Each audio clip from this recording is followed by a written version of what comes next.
नमस्कार साथियों।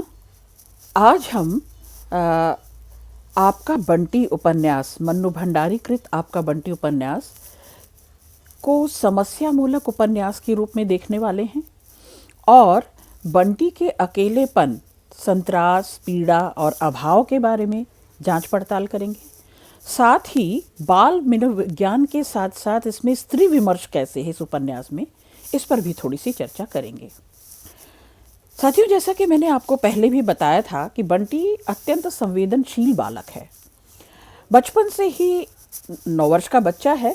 ड्राइंग के प्रति जो उसका लगाव है, छोटी सी उम्र में ही फूल पत्तियों, पौधों से, बाग बगीचे के प्रति जो उसका आत्मीयतापूर्ण झुकाव है, या जो वो कल्पना में परी जगत में घूमता है, कहानी में जादूगर देखता है, डायनों की कल्पना करता है ना। तो ये जो कहानी में रुचि है, गल्प में जो रुचि है और खिलौनों के प्रति जो आसक्ति है, ये सब कुछ मिलकर उसके विलक्षण स्वभाव को और कहीं कहीं धीरे धीरे उसके बदलते स्वभाव यानी जिद्दी स्वभाव, मान अपमान के प्रति उसकी जागरूकता, इन सब पर आज थोड़ी सी बातचीत करेंगे और इस बहाने उस बाल मनोविज्ञान को भी समझने की कोशिश करेंगे। साथियों, वकील चाचा का आना घर पे, उनका शकुन के साथ वो गंभीर वार्तालाप और फिर माँ के कॉलेज जाना, शकुन के कॉलेज जाना, अध्यापिकाओं से मिलना, पड़ोसियों का बर्ताव और इस सब झूठ को, इस सब व्यंग्य को और इस सारी वक्रता को इस छोटी सी उम्र में बंटी पहचानने लग गया है। उसका आत्माभिमान जो है वो उसके ज्ञान को, मतलब वो धीरे धीरे इतना सयाना हो रहा है कि वो अपनी माँ के द्वारा जो उपेक्षा देखता है या जो अलक्षित रह जाता है, अनदेखा रह जाता है, इस सब के एहसास को कितनी शिद्दत से बंटी महसूसता है और इसके कारण उसकी जो तिलमिलाती वेदना है और बड़ों के प्रति जो उसका धीरे धीरे अनादर भाव है, बल्कि अनादर के साथ साथ मैं ये भी कहना चाहूँगी, आपको बताना चाहूँगी कि वह धीरे धीरे घृणा की हद तक बड़ों से बर्ताव करने लगता है। तो बड़ों की जो वोकैबुलरी है वो बच्चों की वोकैबुलरी नहीं होती, लेकिन उनकी भाषा को समझने की जो बुद्धिमानी दिखा रहा है समय से पहले, जो सचेतन और क्या कह सकते हैं सयाना हो रहा है बंटी, इस सब में मन्नू भंडारी एक तरह से समस्या देखती हैं। और ये समस्या है अपनी लिंग सीमाओं को लांघ कर अपने को अधिक समझदार, सयाना और मैं तो यहाँ तक कहूँगी कि इंट्रोवर्ट, अंतर्मुखी और बहुत संयत और संतुलित और समझदार बनाने की कोशिशें बंटी की, या उम्र के लिहाज से जो वो प्रौढ़ता का जामा पहन लेता है और विशिष्ट कहलाना चाहता है, ये सब कुछ मनोविज्ञान है और ये मनोविज्ञान कहीं न कहीं इस उपन्यास की समस्या भी है। साथियों, छोटे और बड़े और तमाम तरह के प्रसंगों में इस माध्यम से जो विशेषता मन्नू भंडारी के इस उपन्यास में हमें दिखाई पड़ती है, कितने जीवंत रूप में, कितने मूर्त रूप में हम उन सब चीज़ों को देख पाते हैं। ऐसा लगता है जैसे कोई फिल्म सी घट रही है सामने, है ना। तो मन्नू भंडारी जी की ये कलात्मक सिद्धि है दरअसल, और ये इसी का प्रमाण है कि हम बंटी के व्यक्तित्व में इस तरह की विशिष्टता देख पा रहे हैं। दिनों दिन बंटी के व्यवहार में, बर्ताव में कैसे परिवर्तन आ रहा है, दरअसल यह भी बाल मनोविज्ञान है और सामान्य बच्चों की तरह उसकी गतिविधियां नहीं हैं। जैसा कि मैंने पिछले व्याख्यान में भी आपको समझाया था कि अब बंटी अपेक्षाकृत बहुत चुप सी लगा गया है, बहुत भीतर ही भीतर सिमटता जा रहा है और बंटी अब बहुत कम बोलता है, बहुत कम शेयरिंग रह गया है। यहाँ तक कि जो सबसे अच्छी और सच्ची दोस्त है माँ, शकुन से भी वह बहुत कुछ अपने मन की नहीं बता पाता है, नहीं बताता है। क्यों? क्योंकि वह लगातार उपेक्षा और अनदेखापन महसूस कर रहा है अपनी माँ की ओर से। चलिए इस पर भी बात कर लेते हैं कि मन्नू भंडारी ने कैसे बंटी के अकेले पढ़ते जाने की प्रक्रिया को दिखाने के लिए उसको घनिष्ठ रूप में उसके परिवेश के साथ, उसके आसपास के पात्रों और चरित्रों के साथ बांधने की, लगाव की, अलगाव की स्थितियों को भी पैदा किया है, जिसके कारण टूटते बिखरते संबंधों की करुणा भी है जो बड़ी गहराई से हम महसूस कर पा रहे हैं। और बंटी अपनी मम्मी से विलक्षण रूप से जुड़ा हुआ है, जैसा कि हर बच्चा जुड़ता है। मम्मी की से सटकर रहना, उसके साथ पलंग पर सोने के लिए ललकना, है ना, जिद करना, उसके गालों के तिल को इस तरह सहलाना, या बार बार अजय की स्मृतियों को उसकी अपनी सूझबूझ के द्वारा उसको उभारना, माँ को पिता की याद दिलाना, या मम्मी को अपने से तोड़ने वाली तमाम स्थितियों और तमाम व्यक्तियों जैसे कि डॉक्टर जोशी, उन सब के प्रति कितनी घोर ईर्ष्या आती जा रही बंटी के मन में। ये भावना, ईर्ष्या, द्वेष, बदले की भावना बच्चों में प्रायः नहीं देखने को मिलती, लेकिन यह ईर्ष्या या डॉक्टर जोशी का माँ के करीब आना, माँ के कमरे में घंटों बतियाना, माँ का सुख दुख साझा करना और फिर माँ का हो जाना, ये सब बंटी को अटपटा लगता है, ये सब बंटी को बेचैन करता है। अब साथ ही साथ न केवल माँ से वह दूर होता जा रहा है, बल्कि जो आसपास का उसका परिवेश था, जिससे वह घनिष्ठ रूप से जुड़ा हुआ अपने को महसूस करता था, जो उसके संवेदन का हिस्सा था, जैसे उसका बाग बगीचा है, जैसे कि उसका अपना कमरा है, उसके पौधे हैं, या डांटने वाली और प्यार लुटाने वाली फूफी है जो उसकी देखभाल करती है, घर की सहायिका से ज़्यादा घर की अब सदस्य हो चुके हैं वो, या पापा के द्वारा दिए गए जो ढेर सारे उसके खिलौने हैं, या उसका अपना चित्रकारी का शौक है, स्कूल है, मम्मी का कॉलेज है। इन सब से बंटी जिस तरह से संपृक्त भी है, यानी जुड़ा भी है, और जिस तरह से कटा हुआ भी अब महसूस करने लगा है, जिस तरह से धीरे धीरे उन सब से छूटता और टूटता जा रहा है, जिस तरह से अपने संगी साथियों से भी वह दूर होता जा रहा है और अकेला पड़ता जा रहा है, मन्नू भंडारी जी इस ओर भी बाल मनोविज्ञान के माध्यम से संकेत करती हैं। साथियों, इसे इस तरह से देखें कि टूटने और लगातार अकेले पड़ते जाने की जो प्रक्रिया है, मन्नू भंडारी जी से बहुत संजो कर, बड़े ही संयम से और लगाव के साथ साथ अलगाव, जिसे मैं प्रायः तटस्थ संलग्नता और संलग्न तटस्थता कहती हूँ, कि जुड़ाव भी है और अलगाव भी है, साथ ही साथ इसको बड़े अच्छे से लेखिका निभाती हैं, मन्नू भंडारी निभाती हैं। बंटी को अकेला करने वाली जो स्थितियाँ हैं, ये बड़ी नाट्यात्मक जैसे नाटकीय स्तर पर लगती हैं, कि शुरू से ही आप देख लें, बंटी के सामने मम्मी के दो चेहरे हैं, मम्मी का दो रूप है। एक घरेलू मम्मी जो बंटी को सबसे ज़्यादा प्रिय हैं, बहुत नज़दीक हैं, बंटी को से बहुत लगाव करती हैं, माँ का वत्सल भरा, ममता भरा, दुलार भरा, हंसने खेलने बोलने बतियाने वाली माँ, अपनी माँ जो अत्यंत प्रिय है। और एक दूसरा चेहरा भी है, वो एक जिम्मेदार व्यक्ति का, एक प्रतिष्ठित कॉलेज की प्रिंसिपल वाला रूप, सख्त रूप, कठोर रूप ना, अधिकार जताने वाला, उत्तरदायित्व को निभाने वाला और डांटने फटकारने वाला, रुआब में और ठसक में रहने वाला। इसी रूप में वह अजय से मिली होंगी, इसी रूप में वह अजय से धीरे धीरे दूर हुई होंगी, और यही कहीं इनके दाम्पत्य का या इनके संबंधों का दरकने का, टूटने का कारण बना होगा।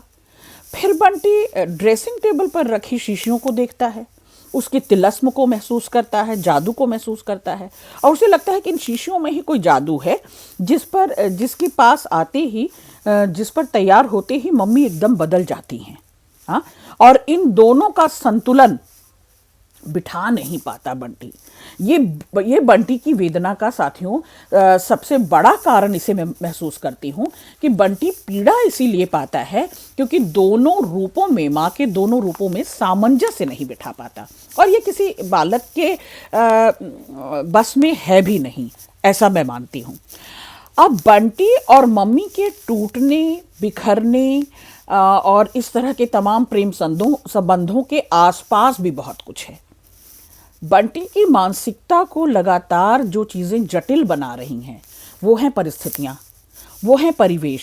कहानी पढ़ाते हुए, उपन्यास की कथ्य को बताते हुए मैं लगातार इस पर केंद्रित रही हूँ कि इसमें पापा और तलाक को लेकर जो इरादा है, जो कुत्सित और गंदे सवाल पूछने वाले पड़ोसी हैं और पड़ोसियों की मानसिकता है, या बंटी का भाई या बहन के अभाव में अकेलापन जो है ना, और दूसरे नए परिवार में अमी और जोत के मिल जाने से जो उसके बावजूद उसको जो आइसोलेशन महसूस होता है, या तीसरे का अनुभव होता है जो वो टीवी के प्रचार में, अखबार के प्रचार में देखता है कि बच्चे तो दो ही अच्छे, और तीसरा हो तो यानी अतिरिक्त। तो ये अतिरिक्त होने का जो भार है, जो दुख है बंटी को, ये दुख बंटी को खाए जा रहा है। अब शकुन का धीरे धीरे रीतापन, खालीपन, स्नेहहीन होते जाना, जीवन का जो खालीपन है उसको भरने के लिए वह बंटी को सौभाग्य के रूप में अब तक महसूस करती थी, लेकिन बंटी है कि इस कारण धीरे धीरे जिद्दी होता जा रहा है, हठी होता जा रहा है, आग्रह बहुत करने लगा है, यहाँ तक कि बड़ों का सम्मान खो देता है, बड़ों को सम्मान नहीं करता है और धीरे धीरे पॉजिटिव होता जा रहा है, बहुत संकुचित होता जा रहा है और माँ को लेकर बहुत पॉजिटिव होता जा रहा है। इस संबंध में फूफी हैं या वकील चाचा हैं या डॉक्टर जोशी हैं, सभी एक मूर्त एक जैसे हैं बंटी के लिए। बंटी के प्रति शकुन का अतिरिक्त प्यार जो है ये बंटी के मानसिक विकास की दृष्टि से सही नहीं है। बच्चे को अतिरिक्त नहीं चाहिए और कम भी नहीं चाहिए। शकुन को इस बात का और भी तीखा एहसास तब होता है जब अजय और अपने बीच वो बंटी को हथियार के रूप में इस्तेमाल करने लगती है। अजय जिससे वह आज भी प्रेम करती है, अजय जो उसे छोड़कर किसी दूसरी महिला के साथ बस चुका है, मीरा, अजय जो अपनी नई दुनिया बसा चुका है। दरअसल शकुन एक जिम्मेदार, सुशील, क्या कह सकते हैं, हर तरह से सामाजिक प्रतिष्ठित महिला, स्वावलंबी, आत्मनिर्भर महिला जब अपने को छोड़े जाने का दुख और अभाव सहती है तो वो पति से बदला लेने का सोचती है। ये पूरी कहानी दरअसल आपका बंटी और जिसे भुगतता है, जिसकी परिणति भोगता है, उसका एकमात्र बेटा, इकलौता बेटा बंटी। बंटी केवल उसका बेटा ही नहीं है, वह हथियार भी है जिससे वह अजय को टॉर्चर कर सकती है और अब वह उसे अजय को टॉर्चर करेगी। यह आपके उपन्यास का हिस्सा है। तो अपनी उम्र के लड़कों में न रह पाना, ये सारी वजहें दरअसल बंटी में मनोवैज्ञानिक जटिलता बढ़ाती हैं, ठीक है। और धीरे धीरे यही मनोवैज्ञानिक त्रासदी जो है बंटी के व्यक्तित्व को बदल देती है, व्यक्तित्व में जिसको कहते हैं नकारात्मक बदलाव लाती है, नकारात्मक परिवर्तन लाती है। अब वह मम्मी को बदला हुआ महसूस करता है और यह बदलाव दरअसल बंटी का वो एकाधिकार है जो जिसे चुनौती मिलती है डॉक्टर जोशी के आ जाने के कारण जीवन में, ठीक है। तो मम्मी का प्रिंसिपल वाला रूप वह सहन नहीं कर पाता। मम्मी और पापा के संबंध कानूनी तौर पर ख़त्म होने वाले हैं, पक्की वाली कुट्टी अब हो जाने वाली है, वह ये बर्दाश्त नहीं कर पाता। वह अपनी मम्मी की पीड़ा, अभाव और व्यथा और अकेलापन भी बर्दाश्त नहीं कर पाता। और यह सब कुछ अनुभव करता हुआ बंटी धीरे धीरे धीरे खोने की कगार पर है, ख़त्म होने की कगार पर है। मम्मी का रोना बंटी को एकदम बड़ा बना जाता है। मम्मी की पापा से लड़ाई हो गई है और वो भी पक्की वाली लड़ाई हो गई है। मम्मी के एकमात्र सहारे बंटी के ऊपर जैसे हजार हजार जिम्मेदारियां आ गई हों एकाएक। मम्मी को प्रसन्न रखने की कोशिश करता है लगातार, फिर वह पापा से संबंधित सभी चीज़ों को अलमारी में बंद कर देता है कि क्या पता इन्हें देख देख कर मम्मी का दुख भारी हो जाता है, मम्मी को की यादें ताज़ा हो जाती हैं, यहाँ तक कि वह अपने पापा की तस्वीर भी छुपा देता है। आप देख रहे हैं। तो वह सोचता है, एकाएक सयाना अपने आप को अनुभव करता है और सोचता है कि मेरे अलावा अब मम्मी का है ही कौन।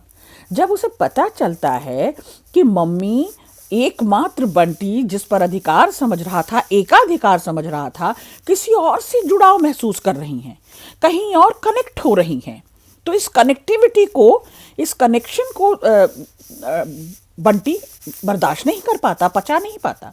डॉक्टर जोशी के प्रति मम्मी का जो प्रेम भाव है बंटी के मन में वही ईर्ष्या भाव के रूप में जग जाता है। समझ रहे हैं आप। तो अब बंटी का मन होता है फूट फूट कर रोए, कहाँ जाकर चीखे और चिल्लाए। तो मम्मी के प्रति जो उसके अधिकार भावना है, जोशी के प्रति वही ईर्ष्या भावना है, वही घृणा है और धीरे धीरे वह उन्हें अपमानित करने की भी सोचता है। तो मम्मी को वह नई किताबों पर कवर चढ़ाने के लिए कहता है, जैसा कि मम्मी पहले भी उसके साथ करती आई हैं। पर मम्मी अब दूसरी ही मम्मी हो गई हैं, मम्मी अब बदल गई हैं, ऐसा बंटी महसूस करता है। मम्मी की जिम्मेदारियां ज़रूर बढ़ रही हैं, लेकिन मम्मी ने बंटी से लगाव या बंटी पर अपना क्या कह सकते हैं, स्नेह, दुलार, ममत्व, आशीष कम नहीं किया है। पर बंटी का मनोविज्ञान तो यही कहता है, संदेह और डर से अब भरा हुआ है बंटी, ठीक है, और धीरे धीरे उसका मन आक्रामक होता जाता है। डॉक्टर जोशी के साथ वह घूमने गई हैं। बंटी का गुस्सा और ईर्ष्या और बढ़ जाती है। तुम्हें मेरी अब बिल्कुल परवाह नहीं, मत करो मेरा कोई काम, बस डॉक्टर साहब के पास बैठकर चाय पियो। आप देख रहे हैं, ये आपके उपन्यास का हिस्सा है। डॉक्टर जोशी के परिवार के साथ जुड़ने पर बंटी की ईर्ष्या उनके परिवार के प्रति भी बढ़ जाती है।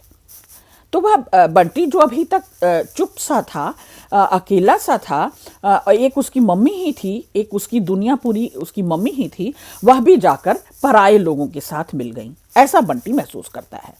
तो बंटी के प्रति अब जो आत्मीयता बरतती हैं मम्मी, वह सब कुछ उसे अतिरिक्त लगता है, नुमाइशी लगता है, दिखावटी लगता है। आप मनोविज्ञान समझें।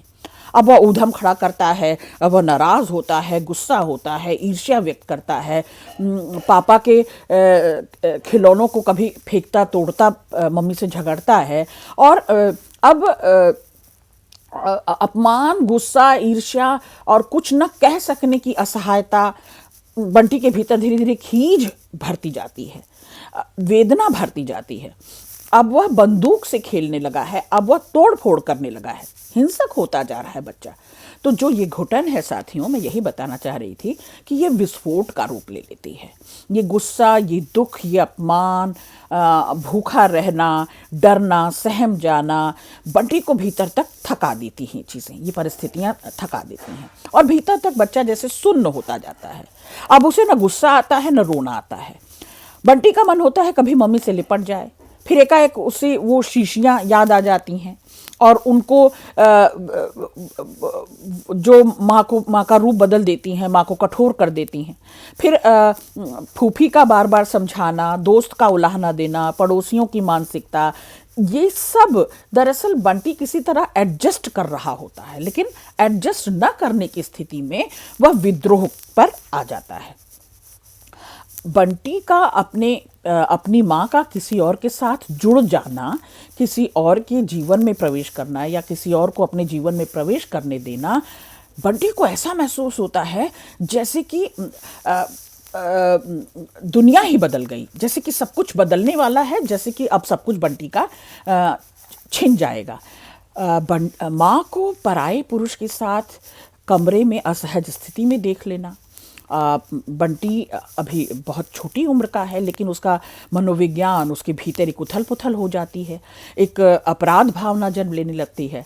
वह बिस्तर पर पेशाब करने लगता है, वह अलमारियों की चीज़ को नीचे गिराने लगता है, वह जानबूझकर माँ को शर्मिंदगी और क्या कह सकते हैं, अपमान की स्थितियों में ले आता है और माँ अपने को शर्मिंदा और अपमानित महसूस करती है।